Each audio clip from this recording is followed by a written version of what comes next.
Hi, my lovies. I'm here in my hedge and I'm with Ragwort. See this guy here. And guys, this to me is the wildflower of being misunderstood, because Ragwort it like feeds entire ecosystems. It's an absolutely beautiful one for our pollinators. But it's toxic to farm animals and grazing animals, like in fields, because it can be in fields as well. But it has this beautiful yellow flower, and it really helps the bees and the pollinators.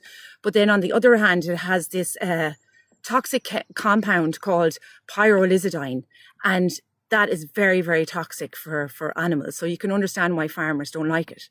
But to me, guys, it's just one of being misunderstood. So for some, it's amazing, and for others, it's toxic. And there's a beautiful, the fairies, in fairy lore, it's a lovely thing. This is known as the fairy horse, and fairies were known to ride on this in the moonlight in the Ragwort. So they called it the fairy horse, which is lovely. And you're not supposed to bring Ragwort into your house. That's another thing. But there's an absolutely beautiful story about it's called the Cinnabar Moth.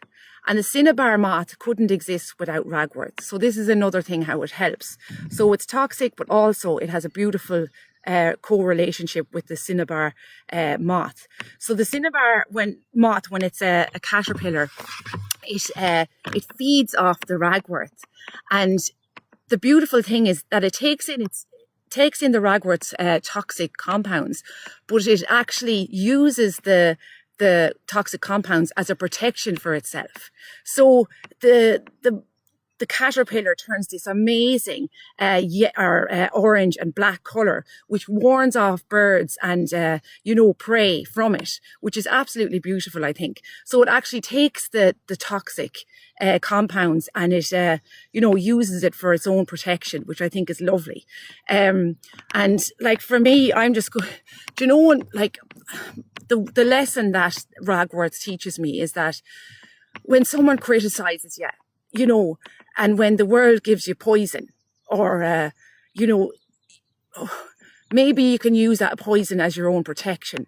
So like, don't let it into your heart. Try and see maybe some wisdom that they're saying, but you don't have to accept it. You don't have to accept what they're saying. Their opinion doesn't make you, their opinion, if they think you're wrong, it doesn't make you wrong. You just use what they say, but don't accept the poison, or even use the poison as your protection. So when life, is giving you, criticism and all that, just be like the Cinnabar moth, and use the toxin as your protection, and just don't let it into your heart. Yeah, I think that's it, guys. It's a lovely one, and it is the wildflower being misunderstood. And if you are being misunderstood at the moment, just you don't have to accept the poison, but if you do, just use it as your protection. Okay, I hope that makes sense, and I will talk to you soon. Bye.